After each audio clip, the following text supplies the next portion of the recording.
of what you're going to do and how you're going to be.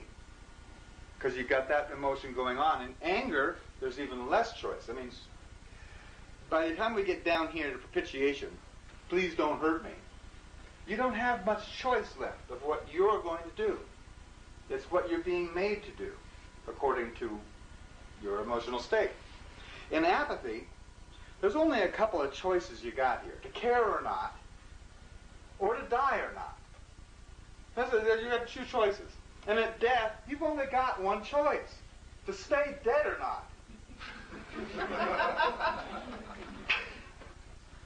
And you know what? There's one famous guy, at least one, this guy J.C., who supposedly made that choice, not to stay dead.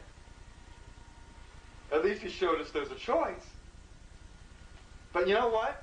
As we've come forward, as more and more choices become available, in general, everywhere, then you've got more and more choices about each one of these emotions, or from that position. Who in here knows somebody who died and was brought back medically? Hey, there's another choice down here, ain't there? There's more opportunity. It's not just once you stop breathing, that's it. Now there's more opportunity. The same thing with all of these. And I'm going to go into, and we're going to have a little break, but I'm going to go into how we apply this to choosing more and more exactly our own emotional state. Right after our short break. Okay, we're back. And what we were talking about last is the emotional tone scale, or the emotional vibratory scale, and the order in which emotions go up and down, and the fact that in higher emotions you have more choice, and in lower emotions you have less choice. Well, the whole idea is to get more and more and more choice of our own actions. As a matter of fact, the word evolution, I have a definition, special definition for the word evolution, and that is more choices of how to go about surviving. If you're just one single cell, and you don't even have any cilia to move, you don't have many choices of how you're going to go about things. But you end up with something like us, with trillions of cells, some of them very specifically dedicated. We have lots more choices. We're higher evolved. There's more ways for us to survive. And it's just been it's been a wonderful process. But what's happening now, for the first time in our human experience, is that we're getting more and more choice available. In fact, so much that we can start to choose the emotion we're in. This is key, absolutely key.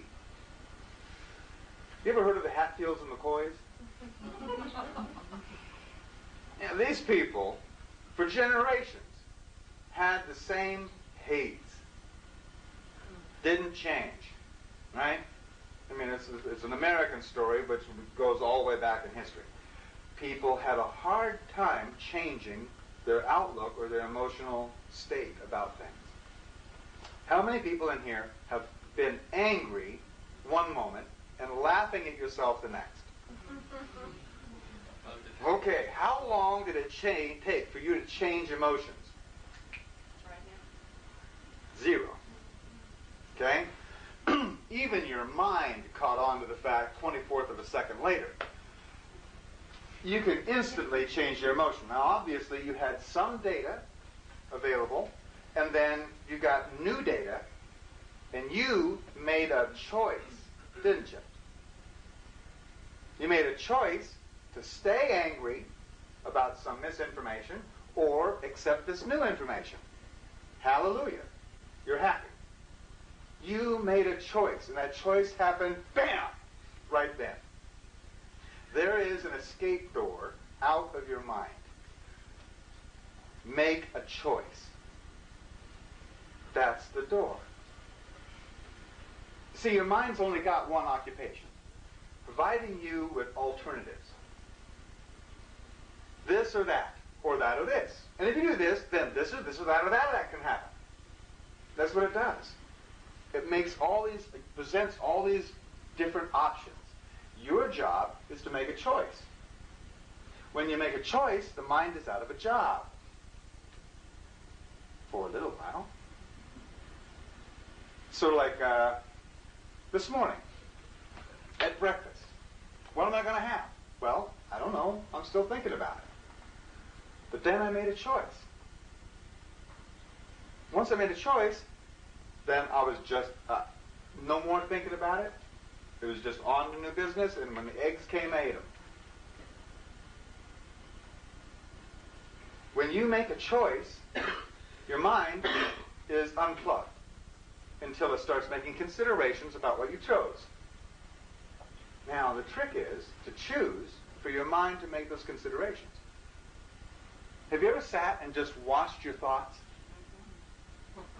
And they drift by and they drift this way? Whatever happened, what happened when you did that?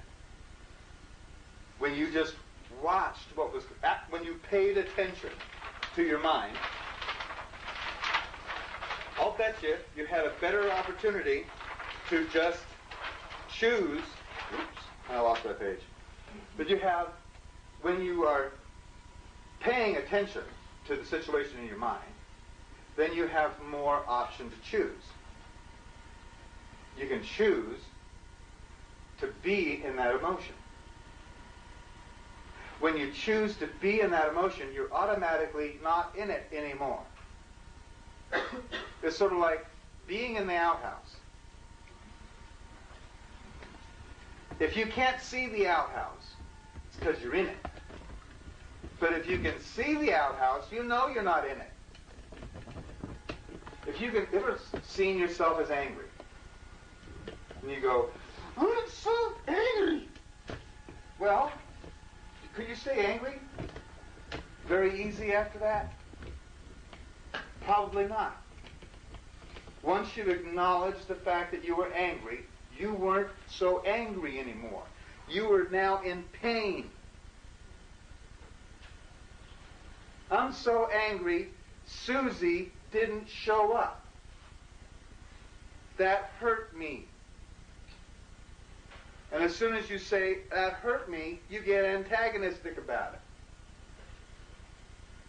I just won't call her for the next 2 months. That's what I'll do.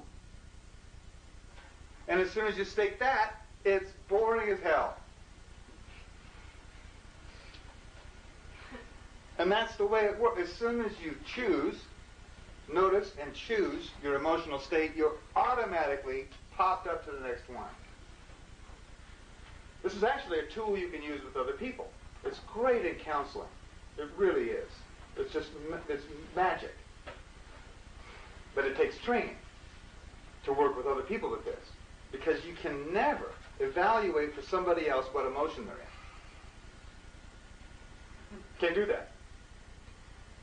Because it throws them, well, you come into somebody who's all enthusiastic, and you say, well, you're pretty enthusiastic, aren't you? And this person's probably going to get antagonistic back at you.